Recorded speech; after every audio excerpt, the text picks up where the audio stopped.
예, 일본 크루즈선에서 격리 기간 후 음성 판정을 받고 돌아간 호주인 2명이 코로나19에 감염된 사실이 새롭게 드러났습니다.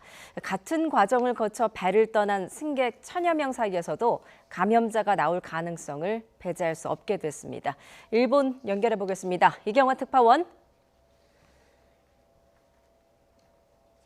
네, 도쿄입니다. 예, 호주인 2명, 호주 정부가 보낸 전세기편으로 어제 귀국을 했는데요. 어떤 경로로 감염됐다라는 사실이 확인이 된 겁니까? 네, 그렇습니다. 어제 일본을 떠난 호주인 탑승객 164명 가운데 6명이 귀국 후 발열 등의 증세를 보였습니다. 이 때문에 호주 보건당국이 이들을 대상으로 검사를 벌인 결과 이 중 2명에게서 최종적으로 양성 반응이 나타난 건데요. 일본 정부는 지난 5일부터 승객들에 대한 2주간의 선상격리를 시작한 뒤 검사 결과 음성 판정을 받은 사람들을 지난 19일부터 순차적으로 하선시켰습니다. 격리 기간 중 철저한 방역을 했기 때문에 추가 감염이 발생하지 않았다는 것을 전제로 하선을 결정했지만 일본 정부의 예상이 크게 빗나간 겁니다. 카나가와 현 지사도 어제 처음으로 격리 기간 중에도 감염이 발생했을 가능성을 언급했는데요. 지난 19일부터 호주 탑승객과 같은 과정을 거쳐 1,000명이 넘는 사람들이 이미 배를 내려온 상황입니다. 이 중 추가 감염자가 확인될 경우 지역사회로 급속히 퍼지는 것은 시간 문제일 것으로 보입니다. 한국을 비롯한 미국과 호주 등은 배에서 내려온 승객들을 별도 시설로 보내 14일간의 격리 기간을 다시 거쳐 귀가시킬 계획인데요. 일본은 배에서 내려온 승객들에 대해 전화로 건강 상태를 확인하는 것 외에 별다른 조치를 취하지 않고 있어서 상황의 심각성에 비해 대책이 지나치게 아니하다는 지적도 나오고 있습니다. 예, 어제 후생노동성이 이제 기자회견을 통해서 감염자들이 사망에 이른 경위를 밝혔는데요. 일본 정부의 초기 대응을 비판하는 목소리가 나오고 있다고요. 그렇습니다. 결론적으로 고령자들을 이렇게 장기간 선상격리 시킨 것이 과연 적절한 조치였는지를 놓고 일본 언론을 중심으로 비판이 이어지고 있습니다.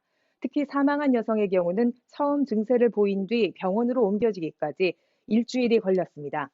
일본 정부는 격리 시작 이후 고령자를 중심으로 바이러스 검사를 실시했지만 사망한 여성은 병원 이송 당일까지도 이 검사를 받지 못했습니다. 미리 감염이 확인됐다면 조치가 빨랐겠지만 일주일을 고열에 시달리다 상태가 악화된 뒤에 병원으로 옮겨진 셈입니다. 오늘 오전 관방장관 기자회견에서는 이 문제를 지적하는 기자들의 질문이 이어졌는데요.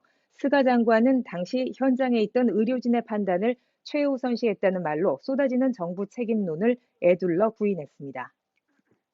예, 이렇게 걷잡을 수 없이 감염이 확산되는 상황에서 과연 오는 7월에 도쿄올림픽을 예정대로 치러야 하는지 이런 회의적인 목소리들이 나오고 있습니다.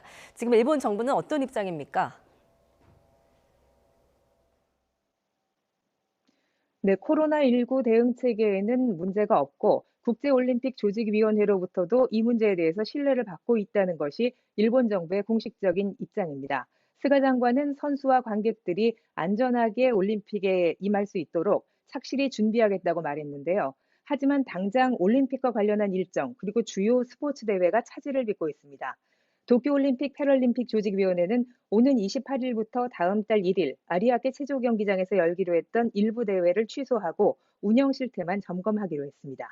이와 함께 다음 달 8일 도쿄올림픽 여자 마라톤 대표 선발전을 겸해 열릴 예정이었던 나고야 여성 마라톤 대회도 일반인은 참가할 수 없게 됐습니다.